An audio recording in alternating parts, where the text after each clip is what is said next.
If you've found our free tutorials on our YouTube channel, do you know that there's over 100 videos built into the Pfaff Creative Icon 2?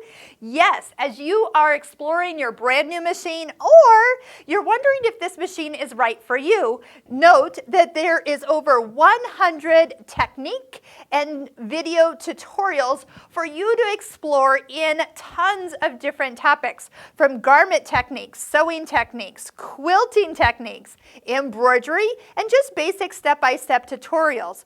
We can actually, in each of these sections, explore applique if we're in the embroidery one, felting embroidery, specialty hoop options, embellishment attachment. Oh, is that the new one? Those are the new ones. So we could, this is with the new embellishment attachment that you can get with this machine. And you can go in here and find out what it takes to set up this new option and how to go get the designs that are designed to be stitched out with this. If you see a video, you can touch it and then it will play showing you exactly what to do for that step.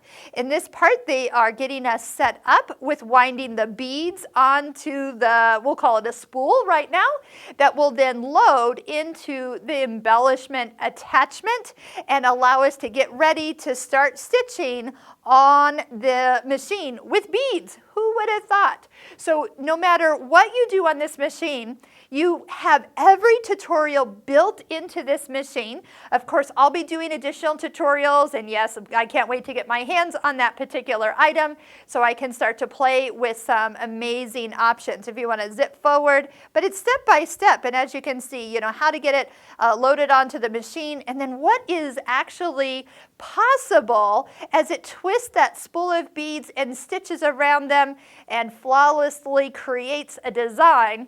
And what I'm thinking, not break that needle. Isn't that incredible? That is pretty cool. It's talking about using like 3mm beads with this particular setup, and there are designs built in for us to use. Now, beads are not the only thing that we can use with this. There's yarns and fibers and ribbons and such, and it will take us step by step when you're ready to do it for the first time, so you know you are doing it correctly, and at each step doing it in order. And look what we are going to be able to do. I can't wait to start playing with some of these new features on the Creative Icon 2. Check out all of our videos on YouTube. Check out all the videos on your own machine. But we'll put links below so you can learn more about what new features have been arriving with this high-tech performance sewing and embroidery machine.